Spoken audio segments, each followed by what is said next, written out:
നമസ്കാരം, എൻ്റെ പേര് ഐശ്വര്യ ക്രിസ്റ്റഫർ. ഹെഡ്ജിൻ്റെ മാർക്കറ്റ് ടോക്കിലേക്ക് സ്വാഗതം. നിഫ്റ്റിയെ ഉയർത്തിയത് 5 ഓഹരികൾ. നിഫ്റ്റി 22,000 പോയിന്റിൽ നിന്നും 23,000-ലെത്തിയത് പ്രധാനമായും 5 ഓഹരികളുടെ മുന്നേറ്റത്തിന്റെ അടിസ്ഥാനത്തിലാണ്. 1000 പോയിന്റ് മുന്നേറിയപ്പോൾ അതിൽ 75% സംഭാവന ചെയ്തത് ICICI bank, Mahindra and Mahindra, SBI, Reliance Industries, Bharti Airtel എന്നീ ഓഹരികളാണ്. ICICI ബാങ്ക് ആണ് നിഫ്റ്റിയുടെ മുന്നേറ്റത്തിന് ഏറ്റവും ഉയർന്ന സംഭാവന ചെയ്തത്. 1000 പോയിന്റ് മുന്നേറ്റത്തിൽ 17.3% ICICI ബാങ്കിന് നിഫ്റ്റിയിലുള്ള വെയിറ്റേജിന്റെ അടിസ്ഥാനത്തിലാണ്.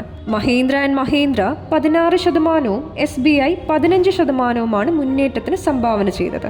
88 വ്യാപാര ദിനങ്ങൾ കൊണ്ടാണ് നിഫ്റ്റി 22,000 പോയിന്റിൽ നിന്നും 23,000-ലെത്തിയത്. കാലയളവിൽ മഹീന്ദ്ര ആൻഡ് മഹീന്ദ്ര 60%-മാണ് ഉയർന്നത്. മഹീന്ദ്ര ആൻഡ് മഹീന്ദ്ര നിഫ്റ്റി 206.59 പോയിന്റുകൾ മുന്നേറുന്നതിന് വഴിവെച്ചു. 14% മുന്നേറിയ ICICI ബാങ്ക് 222.14 പോയിന്റ് ഉയരുന്നതിനാണ് വഴിയൊരുക്കിയത്. SBI ഇക്കാലയളവിൽ 36.20%, റിലയൻസ് ഇൻഡസ്ട്രീസ് 9.10%, ഭാരതി എയർടെൽ 29.37% മുന്നേറ്റമാണ് നടത്തിയത്. റിലയൻസും ഭാരതി എയർടെലും നിഫ്റ്റിയുടെ 1000 പോയിന്റ് മുന്നേറ്റത്തിൽ 14% വീതം സംഭാവന ചെയ്തു. ഇക്കാലയളവിൽ നിഫ്റ്റിയുടെ മുന്നേറ്റത്തെ പ്രതികൂലമായി ബാധിച്ച ഓഹരികൾ HDFC bank, Bajaj finance, Asian paints, Kotak Mahindra bank, IndusInd bank എന്നിവയാണ്. നിഫ്റ്റി 1000 പോയിന്റ് മുന്നേറിയപ്പോൾ ഈ ഓഹരികൾ 6% മുതൽ 13% വരെ ഇടിവ് നേരിടുകയാണ് ചെയ്തത്. വിപണിയിൽ ചാഞ്ചാട്ടം.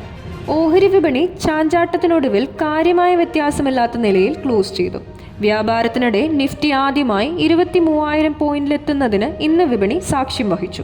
സെൻസെക്സ് 7.65 പോയിന്റ് ഇടിഞ്ഞ് 75,410-ലും നിഫ്റ്റി 10.55 പോയിന്റ് നഷ്ടത്തിൽ 22,957-ലുമാണ് വ്യാപാരം അവസാനിപ്പിച്ചത്.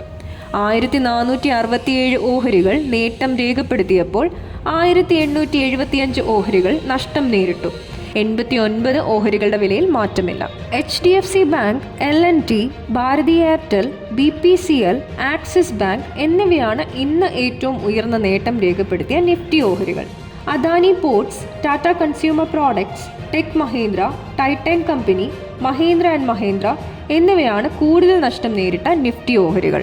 Oil and gas, capital goods, telecom, media സൂചികകൾ 0.5% മുതൽ 2% വരെ ഉയർന്നു. FMCG, health care, IT, metal, real estate സൂചികകൾ 0.5% വീതം ഇടിഞ്ഞു. BSE മിഡ് ക്യാപ് സൂചിക 0.2% ഉയർന്നപ്പോൾ സ്മോൾ ക്യാപ് സൂചിക 0.2% നഷ്ടത്തോടെ ക്ലോസ് ചെയ്തു.